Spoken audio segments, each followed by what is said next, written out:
Another angle here, airline passengers capturing the glow from the fire at night. Thousands of tourists and locals were evacuated from the western side of Maui, which has a year-round population of about 166,000. Some taking shelter on the island, at the airport, and even in churches. We are happy to be able to be joined now by someone there who is helping some of those in need. Pastor Joshua Marocco of King's Cathedral Church in Maui. Pastor, good to see you, and thank you for taking some time out of your day to talk to us here. Absolutely. Absolutely. Thank you for having me. Of course. Tell us what your need is. Obviously, people are watching and they just can't even imagine how difficult the situation is. What are you seeing and what are you doing right now on the ground with the needy?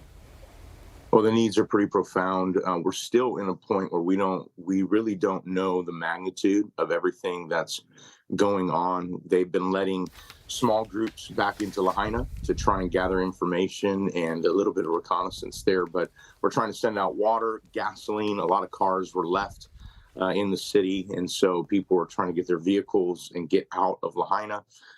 So a lot of water, a lot of gas, a lot of dry foods, non-perishables, diapers, so many different things that are needed in this moment. People right now are coming to the church. They're coming to different refuge centers around the island, and I am so impressed by the people of Hawaii. They're some of the greatest people on planet Earth. That those who have lost so much still are serving so hard. They're some of the greatest people in the world, and so that's where we're at right now. Yeah, and Pastor, looking at the images, I've been to war zones, most recently Ukraine. I've also, growing up out west and working out west, I've covered plenty of wildfires in California, Montana, Idaho. The images, though, that we're seeing on the ground there, as I'm looking at right now from Lahaina, it's unlike even some of the things that I've seen. A lot of people want to help right now. What's the best way for people to get involved?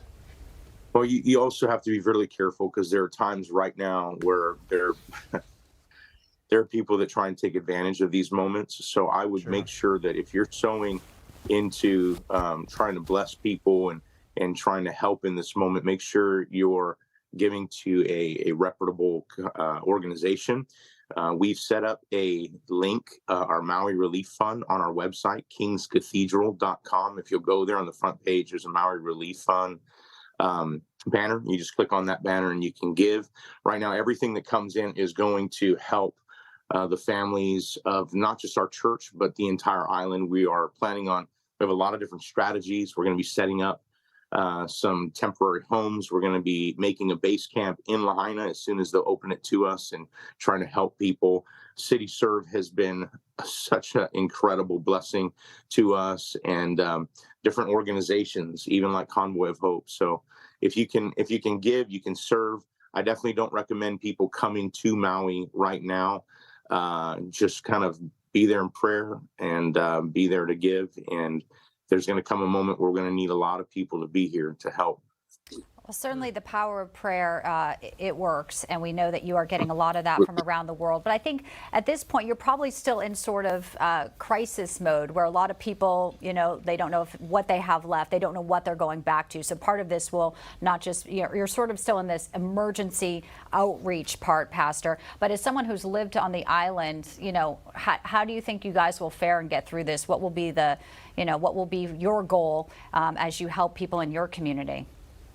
Right. Well, being born and raised here, probably the most impressive aspect of Hawaii is not the view, it's the people and the aloha spirit. They are, like I said, they're some of the greatest people on planet Earth.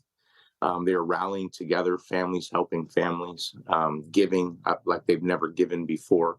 So I really think that that's going to be one of the ways we're going to get through this, is just this ohana, the family. The love that people have for one another, and the serving that's going on. I really believe that that's what's happening. One of the things that one of the goals that we've made is we want to be there as families begin to, rummage through the remnants of their life as they stand there in front of their homes, because so many families have not been able to go back to their homes yet and the rubble. And they want to get there. They want to see what's remaining. And so we want to make sure we're there to love them, care for them, feed, and do whatever we can. And so I think that's where the future is going right now. Well, Pastor, we appreciate that. And in my experience as a journalist covering, stories like this, and I'm sure you can attest to this, you see often neighbors helping neighbors, people coming to each other's aid. And we're seeing that as well there in Maui, in the Big Island. Pastor Marocco, appreciate you coming on. And please keep us posted, and we're keeping Maui and everybody there in our prayers. Thank you, sir. Thank you.